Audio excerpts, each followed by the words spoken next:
Hey guys, balik lagi sama gue TJ. Dan gue Jashar. Kembali lagi di Cenat Podcast.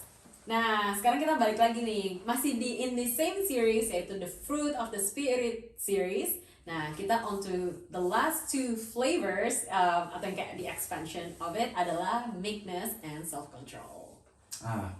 Dua meekness. Dan buat teman-teman yang nggak ngerti meekness itu apa dikasih tau dulu lah. Meekness itu apaan? Kalau nggak ngerti nggak apa-apa. Tadi kita juga actually Google lama banget. Ya, what is meekness? Kayak meekness definition. Jadi kayak meekness itu tuh bahasa Indonesia itu adalah lemah lembut. Lemah lembut. Gentleness. Self-control apa self-control? Ya self-control udah lebih self-explanatory lah ya. Apa? Penguasaan diri. Jadi kita hari di episode kali ini kita bakal ngebahas tentang kelemah lembutan dan penguasaan diri, and then kita bakal ngeliat kayak koneksinya di mana sih, kayak kenapa orang yang gimana caranya kita bisa pakai self control untuk bisa menjadi orang yang lemah lembut. Iya. Gitu. Dan the other way around juga. Aduh, lemah lembut susah sih. Kayak Kenapa ya gue ngomongnya kayak gini ya? Honestly speaking, gue bukan kayak the definition of lemah lembut. Sama.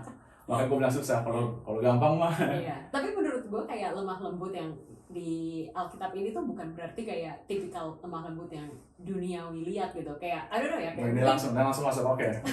Kalau menurut gue kayak di duniawi kadang-kadang kita ngomong kayak aduh nih orang lemah lembut banget. Kita tuh kadang-kadang ngeliatnya kayak nih orang tuh kayak sungkan. Lu kayak gitu. Lu ngatain orang Jawa ya.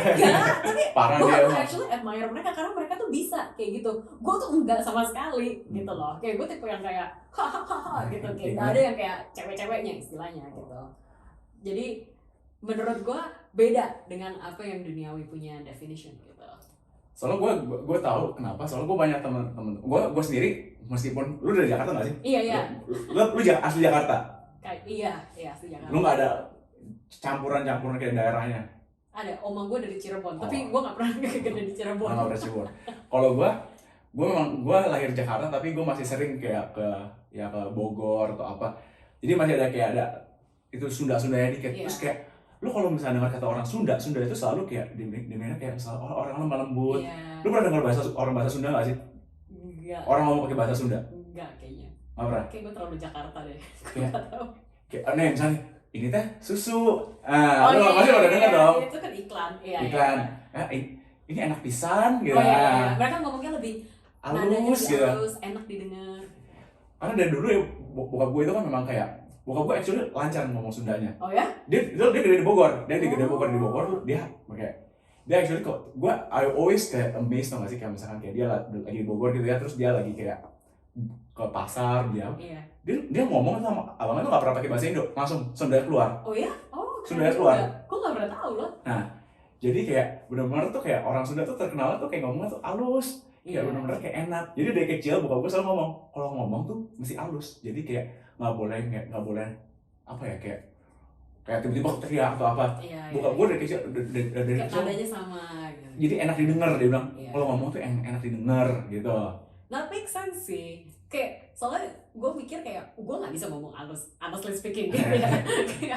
Tapi gue mikir kalau misalnya I'm on the other side, kayak kalau orang kayak misalnya ada dua orang gitu, ada satu orang yang kayak ngomongin dengan nadanya lebih halus, ada satu lagi yang kayak ngomongnya kayak gitu, kayak gue bakal lebih suka dengerin orang yang ngomongnya lebih halus nadanya.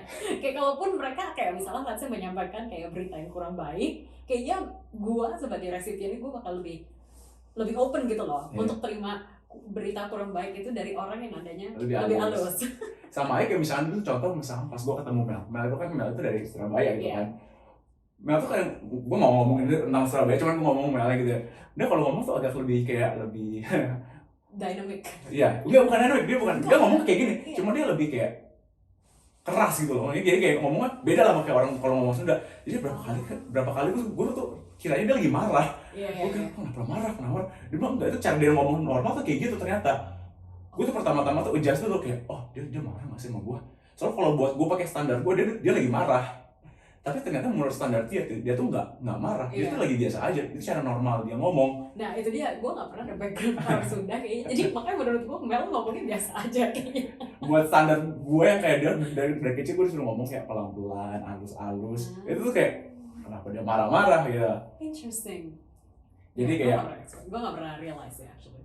Jadi menurut kayak meekness di sini kayak buat gue tuh susah karena standarnya tuh nggak sih kayak standar dunia nih ngomong-ngomong meekness tuh kayak kalau lo lemah lembut itu susah banget kayak lemah lembut buat gua Iya. sama lemah lembut buat Mel tuh beda banget gitu Iya, loh. iya, iya, iya, Buat gua iya. dia lagi marah-marah, buat dia lagi lemah lembut gitu loh. Tapi Jadi itu kan kayak ngomongin lemah lembut dalam kayak intonasi, dalam intonasi cara dalam ngomong. kayak perilaku Iya. gitu juga kan. Tapi kayaknya nggak tahu kalau misalnya yang gua ngertiin meekness itu lebih ke arah kayak apa ya, kayak kita bisa gentle dan kita juga bisa kayak hormat terhadap kayak otoritas kita Of course, gitu. ya. Karena kadang nggak cuma gara-gara intonasi doang kan, kayak ada gue buka deh definition dari ini dari kayak Merriam-Webster Nah dibilang ini kayak dia buktinya guys, kita actually Google. ada backingannya nih, kita nggak cuma ngomong doang. Kayak apa namanya kayak meek itu kayak basically kayak lu ada submissive, ada apa namanya kayak lu tunduk, rasa Iya. penundukan gitu kan. Iya. Jadi it's not cuman kayak karena dibilang kalau lemah lembutan berarti kayak cuman cara ngomong atau apa, tapi juga di sana tuh ada a level of submissive juga. Iya. Nggak, karena kayak gitu tadi kadang bilang kayak kalau mikir it's all about cuman kayak intonasi cara ngomongnya doang. Ya gue langsung out sih. Iya, kayak orang Jakarta kalau orang kayak gue tahu gue dulu punya teman waktu SMP, gue punya teman orang Medan, orang Batak, banyak teman gue yang orang Batak, cara ngomong mereka tuh keras banget. Ya. Lumayan. Nah, seru sih denger ya. gue suka banget. Iya. Gue suka banget. Halo Brian. Jadi kayak apa namanya, kayak meekness itu definisinya agak ini lah. Kayak kita mesti kayak mungkin kayak kita nanti juga coba jelasin kayak definisi dalam Tuhan kayak gimana. Kan ini kan dari tadi kan kita kan ngomongin kelemah lembutan dalam hal duniawi, cara kita ngomong, cara kita gimana. Nah, dalam konteks Tuhan, dalam konteks anak Tuhan tuh kayak gimana sih? Kayak being meek tuh kayak gimana gitu. Iya, kalau dari yang gue ngerti kayak basically mirip-mirip lah sama definition itu kayak submissive, tapi submissive bukan berarti kayak kita jadi yes man, dan bukannya kita kayak iyain apa aja yang kayak atasan kita kasih gitu. Yeah. Dan bukan berarti kita jadi orang yang timid. Ya, timid ya. Jadi orang yang timid gitu, yang kayak istilahnya nggak punya pendirian gitu, dan kayak agak sedikit inilah gitu, kayak bukan kaku ya, kayak agak sedikit takut gitu misalnya. Bukan kayak gitu. Menurut gue submissive lebih kayak kita masih punya pendirian, tapi at the same time kita juga tahu posisi kita di mana dalam kalau ada struktural level dalam otoritas gitu. Kayak misalnya let's say kita obviously kita tunduk sama Tuhan gitu. Kalau misalnya kita di keluarga, kita tunduk sama orang tua kita. Kalau di sekolah kita tunduk sama guru kita gitu. Emang pas sekolah? Kagak sih, maksudnya kalau ya sekarang gue kerja, misalnya kayak gue kerja, gue tunduk sama bos gue gitu. Kalau di gereja? Kalau di gereja gue tunduk sama kayak pastor gue, tunduk sama kayak youth leadernya, kayak apa sih namanya ya, kayak church leadersnya juga gitu, co-leader gitu. Jadi kayak apa namanya? Berarti kayak ternyata meek itu kalau dalam hal Tuhan, kalau dalam yang lo ngomong ini kayak kita lebih kayak tunduk sama otoritas gitu ya. Kita kayak percayanya dimanapun kita berada, Tuhan tuh selalu taruh satu sosok otoritas kan di hadapan kita, dan sosok otoritas itu udah diberikan bukan kuasa, diberikan kayak apa ya, privilege untuk kayak menjaga kita gitu loh. Jadi kayak kita harus di sini ternyata meek itu juga ngomongin tentang kayak kita the ability to be able to kayak apa ya, surrender. Kita benar-benar kayak kita surrender sama otoritas yang ada dalam kehidupan kita gitu. Kita surrender dan juga at the same time kita juga respect sama mereka gitu, dan itu dia makanya kenapa kita bisa kayak bukan tunduk sih, kayak ngerti gitu posisi kita di mana gitu terhadap otoritas kita itu gitu. Nah kalau gitu misal tadi kan topik kayak apa namanya, kayak tadi kan timur itu kayak kesana kayak apa ya, kalau misalnya kayak ada yang kayak atribut yang positif, ada yang negatif, kayak ini kan kayak yang lebih yang kayak pasif gitu, bukan positif negatif ya, agresif sama pasif gitu. Ini kalau ini kan timur itu yang lebih kayak yang pasif, yang udah kita lemah lembut, kita nurut. Ini kayak hasilnya. Nah, gimana kita bisa bedain kalau misalkan being meek gitu ya, kayak kita being submissive, sama kalau kita juga yang tadi bilang kayak lu nggak jadi yes man. Gimana cara bedainnya? Kayak gimana tahu lu tuh lu tuh apa namanya, gue submissive tapi nggak being a yes man. Lu ada nggak yang misalkan kayak kejadian misalkan kayak gitu? Wah, agak susah sih sebenarnya. Karena kayak masa kayak yes, it's so easy to say, tapi kadang-kadang kayak in practice tuh sebenarnya susah gitu loh. Tapi kalau misalnya yang kayak gue ngertiin, misalnya let's say kayak dalam dunia dunia kerjaan gitu misalnya Iya. kan, misalnya let's say kayak bos gue say something gitu. Sebenarnya ada lah beberapa kejadian gitu, misalnya kayak bos gue say A, and then kayak misalnya gue actually punya ide kayak why don't we do something else supaya actually improve gitu. Jadi instead of gue kayak gue being submissive kayak oh ya dia bos gue, oke lah gue harus say yes gitu misalnya. Tapi kalau misalnya gue ada ide itu, gue bisa aja kayak bilang kayak oh bos kenapa kita nggak kayak gini supaya gini gitu. Tapi balik lagi kita juga ngomongnya nggak boleh balik lagi, kita harus pakai kayak kita juga harus being gentle juga gitu untuk Iya. nyampein itu. Jangan kayak lu nggak tahu aja harusnya kayak gini misalnya. Tapi kayak kalau misalnya kita nyampein secara gentle kan kita bisa kasih pendapat itu. Jadi lebih kayak bisa untuk diskusi lah gitu menurut gue sih. Jadi kayak benar-benar kayak lu nggak necessarily mesti setuju sama bos lu nggak mesti kayak benar-benar kayak apa ya, kayak ngejilat atau kayak oh iya nggak usah ngejilat. dia. Tapi lu benar-benar kayak kalau memang ada something yang kayak nggak sesuai dengan pendirian lu, ya lu kayak lu apa namanya kayak lu tolak gitu. Iya. Tapi caranya gitu kan ya yang kayak mungkin kalau nggak tolak juga mungkin lebih kayak cari jalan keluarnya bareng-bareng gitu. Kayak lewat diskusi lah apalah gitu. Kayak menurut gue kayak two heads is always better than one gitu kan. Jadi kalau misalnya kita berdua bisa kolaborasi untuk kayak cari solutionnya, I think it's better. Of course, ya of course. Kalau lu ada nggak kayak gitu? Wow, gue spesifik nggak ada, cuma pasti banyak lah soalnya kayak namanya juga melayani gitu kan, lu melayani di gereja gitu kan. Ada otoritas, kita punya pasti di atas kita ada otoritas gitu kan. Gue to be honest, gue nggak necessarily 100% selalu kayak setuju sama cara atau misalkan kayak apa misalkan kayak mereka ada kasih satu cara atau misalnya mereka suruh ngapain, gue nggak necessarily 100% setuju. Ada beberapa hal yang kayak gini, ada beberapa hal yang kayak misalnya gue nggak ngerti nih, gue bakal nanya. Of course gue bakal nanya gitu kan. Misal ada yang gue yang completely nggak setuju, ya gue bakal menolak. Tapi menolaknya bukan kayak oh lu parah banget lu kayak gini. Tapi gue benar-benar kayak menolak dengan apa ya, kasih understanding kan, rasional lu apa gitu. Karena gimana pun juga leader gue pasti masih manusia, mungkin bisa berbuat salah atau gue yang berbuat salah gitu kan. Nah itu kan kalau misalnya gue nggak setuju. Tapi kalau misalnya kayak gue nggak ngerti, jadi kayak misalnya kayak leader gue suruh gue something, gue nggak ngerti. Gue belajar untuk yang tadi submissive. Oh ya udah, gue percaya leader gue ngelakuin something untuk kebaikan gue juga gitu. Jadi kayak belajar untuk submissive aja, kayak submissive di sini kesana kayak apa ya? Kesannya kayak negatif gitu. Padahal menurut gue kayak submissive tuh lebih kayak trust juga gitu loh. Kayak you just trust your otoritas gitu, you trust your youth leader and co-leaders gitu misalkan. Iya, makanya selalu kayak di sini kayak dalam konteks ini kayak kalau lu ngomong submissive tuh kayak rasanya tuh kayaknya gara-gara di konteks duniawi tuh kayak kita selalu ngeliatnya kayak aduh submissive lemah banget gitu. Padahal kayak it's not always that. Lu kayak cupu, lu bener-bener kayak manusia kelas 2 kalau misalnya cuma kelas submissive doang gitu. Tapi kayak in submissive itu enggak loh, itu kayak Tuhan mau kita belajar untuk bisa submissive juga, terutama sama dia, of course sama Tuhan gitu kan. Tapi misalkan kayak kita tadi ngomongin tentang otoritas tadi, kayak soalnya banyak banget nih kayak teman-teman kayak nanya kalau misalkan kayak kalau kita punya leader yang kayak salah gitu, kita masih harus submissive atau enggak? Ya, gini, gimana kayak caranya kalau misalnya kita punya leader yang mungkin kayak nggak bener gitu. Nah, yang gua dapet gitu maksudnya kayak gini, it's always two part gitu loh, kayak dua part, kayak ada bagian dari leader, tugas tanggung jawab leader sama tanggung jawabnya yang di bawahnya gitu kan. Iya, yang dijagain ya. Iya. Nah, tanggung jawabnya leader adalah untuk menjagai.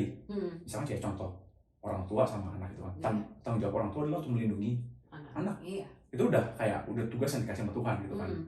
Tugasnya anak adalah submit sama orang tua, submissive sama orang tua. Iya. Nah, Tuhan nggak pernah tulis kayak submit if orang tua benar. Iya. Dia cuma bilang submitnya sama orang tua. Iya. Tunduklah sama orang tua gitu kan. Dia nggak bilang kalau. Iya. Jadi kayak gue selalu bilang kayak, dan ini gue juga benar-benar kayak belajarnya susah banget gitu kan. Selalu tiap pihak tuh ada tugasnya masing-masing. Tugasnya orang tua adalah melindungi, tugasnya otoritas melindungi, tugasnya yang di bawah adalah submit. Iya. Kalau satu aja yang nggak kerjain, Tuhan tuh nggak bakal kayak, oh gara-gara dia gini, yaudah dia nggak apa-apa. Dia bakal nanya, lu udah submit belum? Belum. Ya udah, salah. Iya.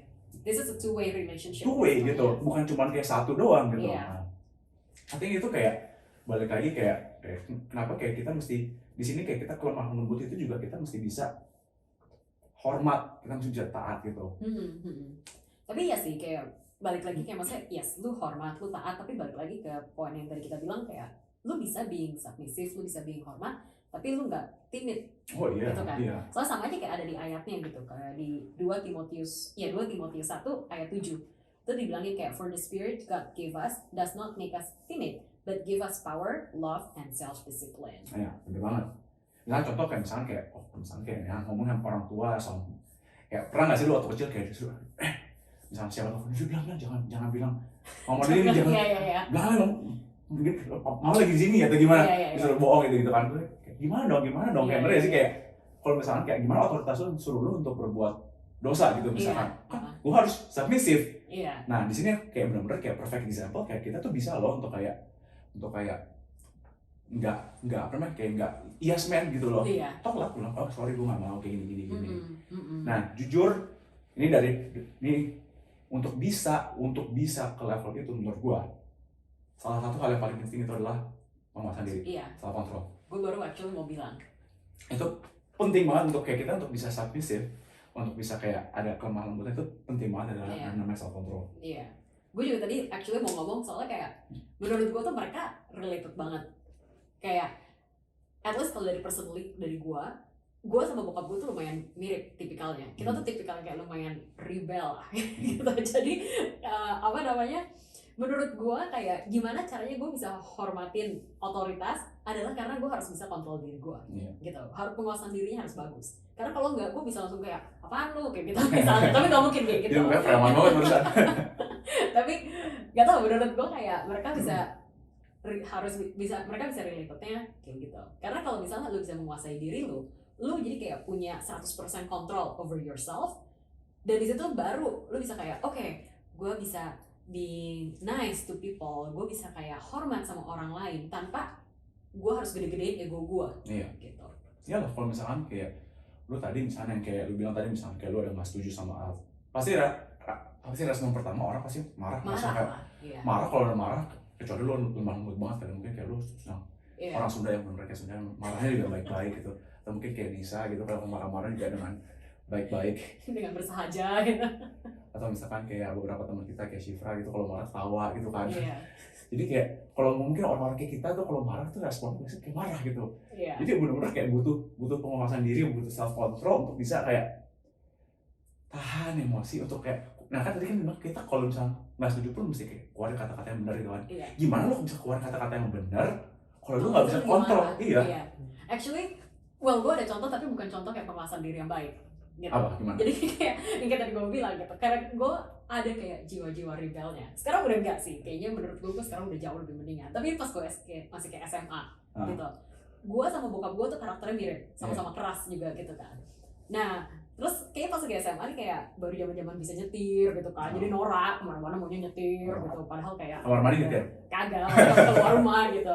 Terus kayak tiba-tiba temen gue telepon kayak just kayak jam 7 malam atau jam 8 malam gitu kan, kayak just kita pijit yuk.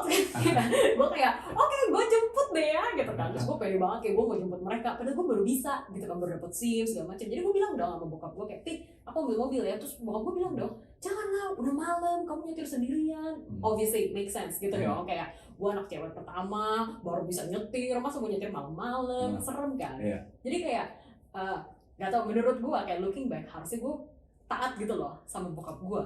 Tapi gue gak mau, karena gue ngerasa kayak bokap gue gak percaya sama gue, kayak ego gue jadi tinggi. Gue gak bisa kontrol diri gue sendiri at that time. Gue jadi marah, kayak kenapa sih gak percaya gitu. Akhirnya gue actually kayak lari, gue mau mobilnya kabur. Terus gue kayak jemput temen gue pijit segala macam. Sampai rumah kayak udah malam banget, abis pijit tuh ngantuk kan. Gue nyesel banget kayak dalam hati pas gue anterin mereka pulang kayak aduh gue udah abis pijit ngantuk, udah malam, gue harus nyetirin mereka pulang, gue mesti pulang ke rumah. Akhirnya kayak dari situ gue actually berantem sama bokap gue gitu kan.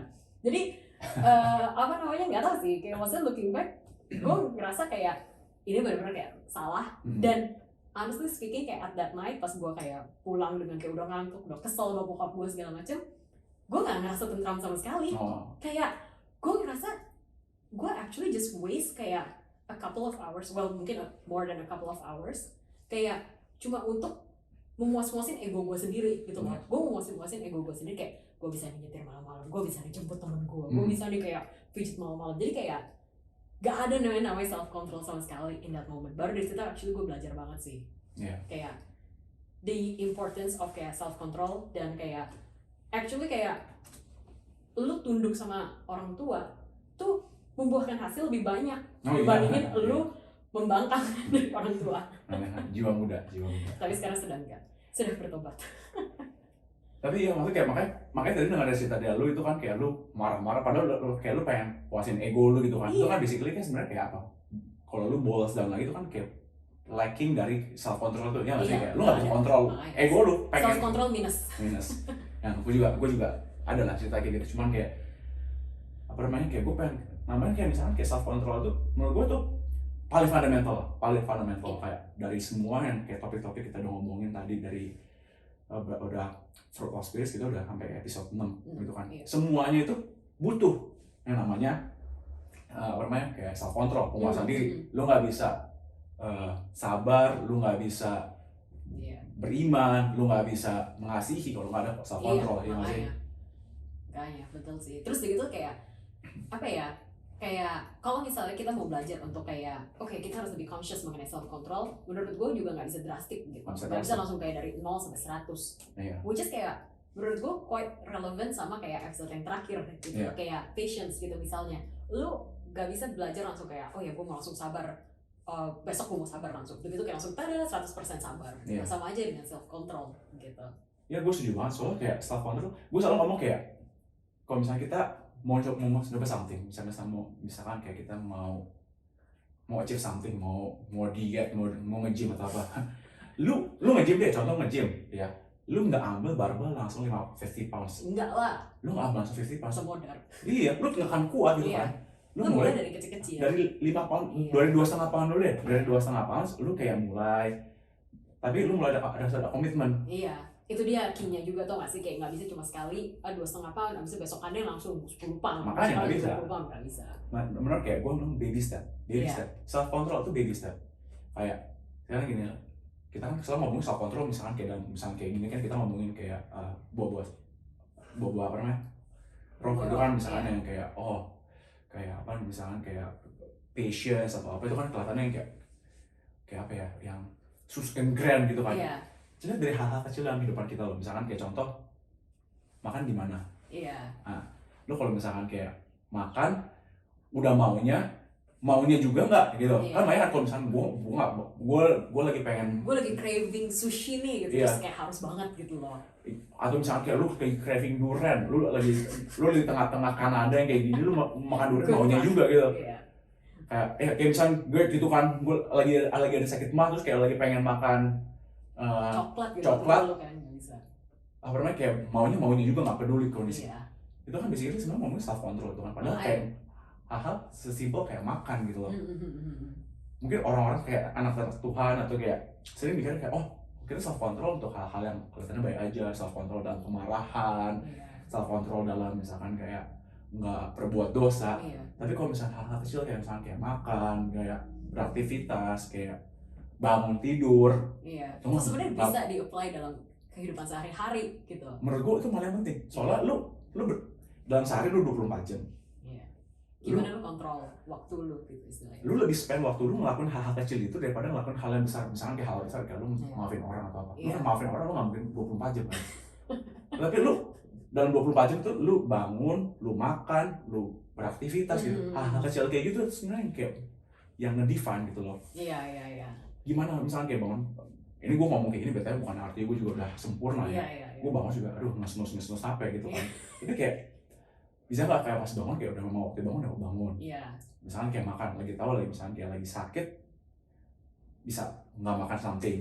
Atau misalkan kayak udah pasang goal, gue New Year resolution gitu kan, kayak apa namanya, bentar lagi nih, ini bentar lagi kita bakal New Year resolution nih 2022 gitu kan. 2022 gue mau turun berapa kilo gitu. Tapi begitu ngomong langsung makan martabak gitu. Jadi kayak dari hal-hal kecil kayak kita mesti kayak bisa apa ya, ada self control. Makanya nanti begitu ke hal-hal besar kayak misalkan kayak dalam maafin orang atau misalkan kayak kita kayak ngampunin gitu. kita lebih ada kontrol terhadap diri kita Iya. gitu loh. Kita udah own it karena kita Udah kebiasa. istilahnya kita latih melalui hal-hal kecil itu setiap hari. Iya. Gitu. Ya apa namanya kayak bener-bener balik lagi guys, kayak balik lagi penguasaan diri itu penting banget. Jadi Dan kayak iya, kayak nggak usah langsung kayak hal-hal yang gede. Coba kita latih istilahnya self control dalam hal-hal kecil throughout the day. aja. Yeah. That's actually very interesting. I'm actually gonna try it myself too. Gue udah coba, susah banget. Satu hal yang gue coba itu adalah kayak misalkan kayak makan gitu ya. Karena buat gue makan tuh lu setiap hari, lu pasti tiap hari makan, nggak mungkin lu nggak makan gitu kan. Coba bisa nggak lu kontrol makanan lu, apa yang masuk dalam mulut gitu lu, maksudnya kayak apa lu makan yang kayak selalu yang kayak yang lu mau doang, apa yang kayak actually memang bagus buat badan gitu loh. Iya. Karena yang biasanya bagus sehat itu nggak enak. Nah, tapi belajar dari situ loh, belajar dari misalkan kayak ya udah deh, New Year resolution misalkan contoh kita makan something yang bukan yang kayak cuma yang enak doang, tapi yang sehat juga gitu. Iya. Belajar dari kecil-kecil kayak gitu. Iya, makanya. Mungkin awal-awal nggak enak, tapi balik lagi kayak yang kayak kita omongin di 2 minggu yang lalu gitu kan, di episode yang lalu. Prosesnya nggak enak, tapi ya udah kita percaya aja dengan prosesnya. Enjoy aja yang lu bilang kan. Meantime ya enjoy aja proses. Eventually kayak bakal oke kok. Gitu. Iya. Anyway, kayak apa namanya? This topic is really fun. Kayak kita tadi ngomongin kayak dari meekness, tiba-tiba kita bisa self control. Iya. Dan nggak berasa kita udah di penghujungnya loh. Dari series ini. Jadi episode berikutnya kita bakal ngomongin apa? Kalian tunggu aja. Kita akan datang lagi dengan topik-topik yang bakal lebih seru lagi. Yes, betul. Jadi itu aja. Oke, jadi itu aja dari kita ini. Terus kalau misalnya kalian juga ada thoughts atau comments mengenai cool topik yang kita lagi bahas nih, ya udah kalian bisa langsung kayak kalau misalnya ada suggestions gitu kalian bisa komen langsung di YouTube komen, atau kalau misalnya dengerin di Spotify bisa langsung DM kita di Instagram juga. Dan jangan lupa follow di sosial media kita ya, di Instagram ada BIC Vancouver, di Spotify, di YouTube semuanya, biar kalian bisa selalu up to date sama kayak episode kita yang paling baru. Yes. Ya gitu aja dari gue TJ dan gue Jashar. Kita ngomong dan kita juga mau ngucapin Merry Christmas and Happy New Year. See you next year.